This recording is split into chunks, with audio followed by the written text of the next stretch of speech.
Hey everybody, happy Friday. Woohoo, the weekend is here.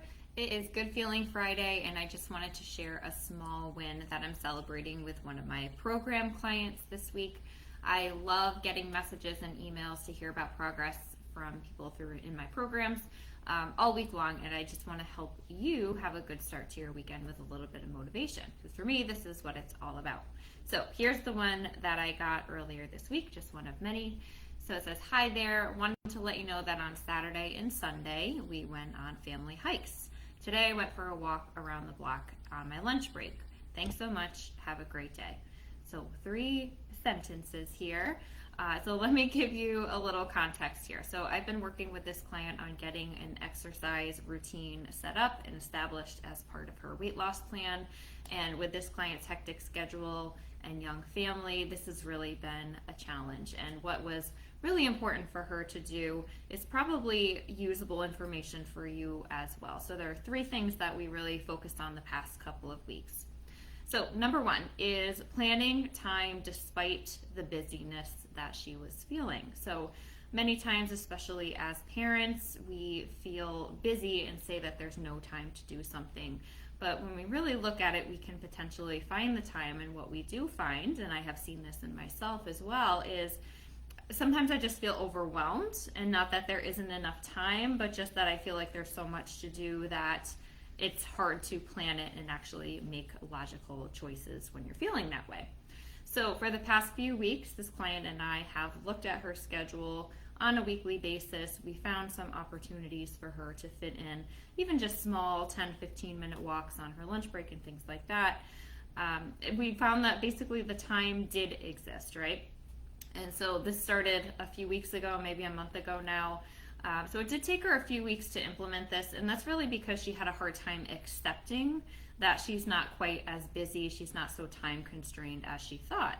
And sometimes it's just really hard to exit that stress cycle when you just feel so overwhelmed. You just don't really see that end, even if it's already existing, right? Okay, so planning in that time despite the busyness was number 1. So number 2, the second thing for her was to plan hikes with her family. So she has a very young family, 2 young kids. She felt like she was taking time away from her family if she was planning some solo workout sessions. Hashtag mom guilt. I think we've all felt that.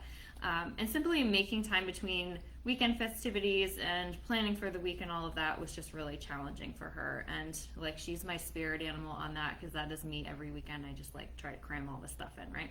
So rather than fighting that mom guilt and trying to fit in something that is exclusively for her, I suggested leaning into that, right? So planning fun, active things that the entire family can do.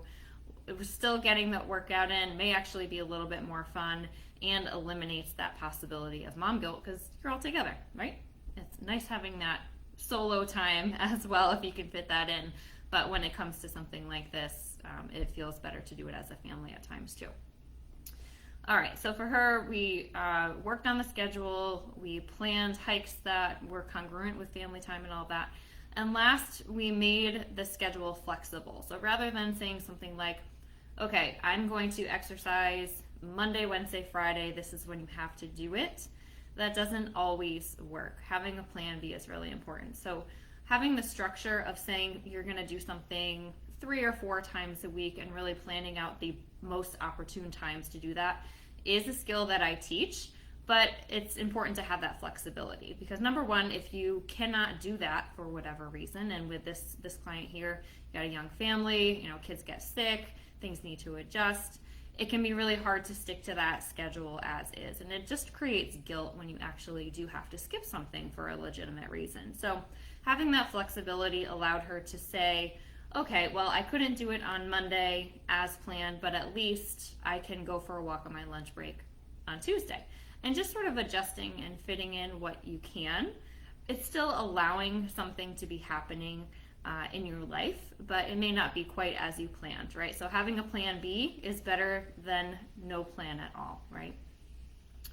All right, so this client really put in a ton of effort this week, and I'm really proud of her for following through and finally coming to terms with getting some of this stuff in. And incidentally, she sent me another email later this week. She's actually seen some progress on the scale as well, which is great and reinforcing the effort that she put in. So once again, a very short email seems like a really small win, but honestly, this is the stuff that I live for, and all of these little tiny wins that you stack and all of these efforts that you make, even though they seem small, are working you towards these bigger weight loss goals. And we know that losing weight is a long game. Changing anything in your lifestyle is a long game. If you ever went to college or did school or any of these other things, we know that this progress doesn't happen overnight. You don't hit that end result tomorrow. It's long term. So try to think about any sort of health change, weight loss, anything else as more of a long game, and celebrate these small wins. So I want to hear about your small wins. I'm sure something good happened to you this week. What little thing did you accomplish this week? And if you would like to put it in the comments as well, how do you plan to duplicate that or build on that in the week to come? I hope you all have a great rest of your Friday. Happy weekend, and we'll talk to you soon.